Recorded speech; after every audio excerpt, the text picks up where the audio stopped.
go with your same starting lineup? Yes. And then what did you like defensively, holding the Lakers to 93 points that you'd like your team to maybe replicate again tonight? I think our activity has been good last few games. The steal number, the turnover numbers, but more so than anything, the tendencies. We're starting to take away some things that we gave up in the first 2-3 games with specific players, and outside of the fouling, Reeves a little bit. I think we did a good job of that. We've seen the jump that Jabari has taken this year, but in the playoffs it seems like he's stepped in, especially with Kevin being out. But can you just talk to the leadership value and him becoming more vocal throughout these playoffs? Yeah, he's done that throughout the season. To your point, I think took a really good step as far as physicality of the game. On both sides of the ball, creating his own shot, getting to his spots, and got the post ups, got the mid range, and just more comfortable handling. And so you saw that throughout the year. Outside of the slump he had, the shooting slump, he's played really well on both ends. Gives us a ton of versatility on the defensive side, but with Kevin being out, he's taken another step. And the leadership is the point that you mentioned. He's been extremely vocal throughout, especially later in the season, but throughout the playoffs. And he's playing some of his best basketball right now and looks extra confident and aggressive. And I love the step he's taken as far as being vocal.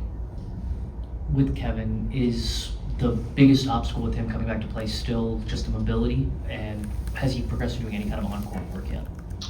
The mobility is probably the biggest. There's some pain, and that's something you'd have to tolerate. Everybody handles that differently, but certain movements are bothering him for sure. And he's done some things on court, but is limited with those. And so when you can't do specific movements, like I said, that hurt you or bother you, you can't progress to obviously get into playing. Jabari and Alperen, they seem kind of vocal about their confidence in completing this comeback in recent days. Was that purposeful, and is that something you've tried to instill in them from your staff? Yeah, I think both. I think we looked at the losses we had early. There were some shooting woes that hurt us, but also some good things that we saw.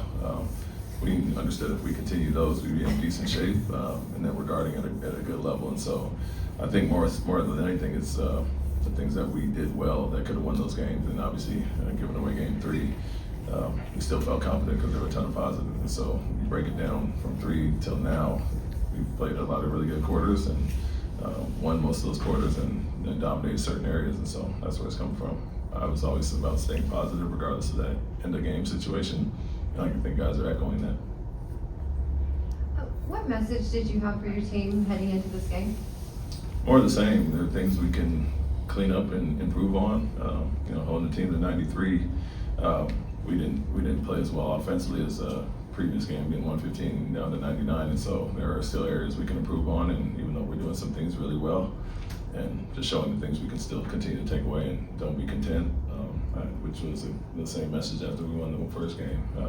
Let's get it back to LA and put some pressure on them. Hey coach, All-Stars were in double figures in both games 4 and 5, but the bench has also stepped up in the past 2 games. What have you liked seeing from that unit in the past 2 games defensively and also in combination, making timely shots down the stretch? Yeah, I think the defense has been great. We've gone with the smaller units, and I think our switching has kind of halted some of the things that they were getting early in the series. So that's great when you have the versatility of Dorian and those guys coming in, and Aaron as well. But Josh, part-time starter, at the start of the series, so he's accustomed to guarding those guys. But the shot making as well as, you look at the first few games of the series, scoring was a little bit non-existent. And just the fact that we have 18 points between those 3 coming off the bench is a huge boost for us. And not only that, the timely shots and, the offensive rebound, kick out threes, relocations, and those things are good. But a big part of this defensively, we're switching a lot more and just kind of stifling some of the things they were doing. Yeah, Tari had back-to-back good offensive games, game 4 and game 5. What do you just like about his approach on that, and especially since he's moving to the starting lineup?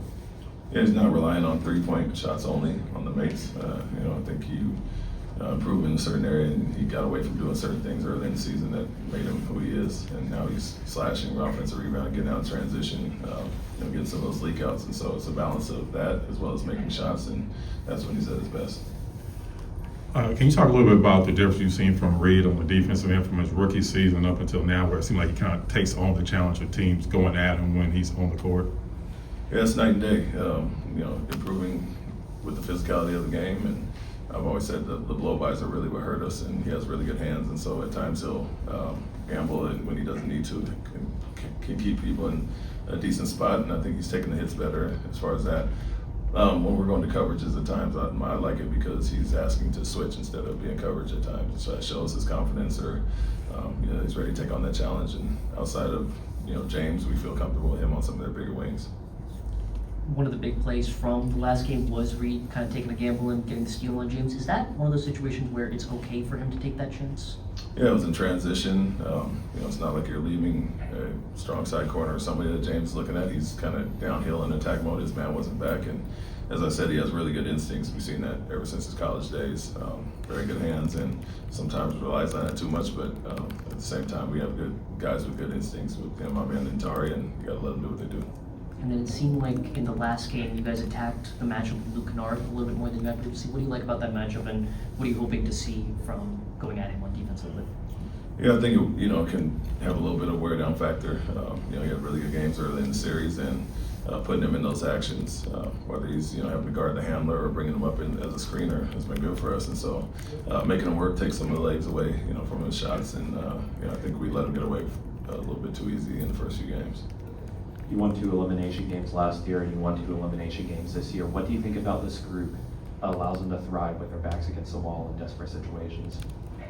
Yeah, to you guys' point earlier, guys are going to continue to fight, be vocal about their confidence. And for us, I think, we got into the series a little bit slower last year against Golden State, so we saw some things, figured some things out a little bit later than we would like to, but once we did, we kind of got rolling, got into Game 7, but this year was really about the making shots. We saw a lot of positives, and so guys understood if we did the little things, we'd give ourselves a really good chance. And like I said, you look at Game 3, although it was a loss at the end, there were 3 really good quarters, and we knew if we carried over, we'd be okay. So you look at Game 5, I think y'all had 6 offensive rebounds, and y'all, it's not like there weren't opportunities, but y'all still won the game even with that. Like, where did you see opportunities where you want to be better there, and or is that a situation where it's like you want to deprioritize the offense? No, that's one of our main attributes all year. We looked at that today. A lot of opportunities to crash where guys didn't go. When we send 3 or more guys, we get it over 50% of the time, and so that was our second worst of the year. They out-rebounded us on the offensive glass, 13-6 and 13-6 second chance points. So that's one of the things I'm talking about. We can still improve on that area and be who we are, and take another step there. So there were some positives and things to improve on, even though we won the game, and that was, like I said, our second worst of the year, and we got to get back to that.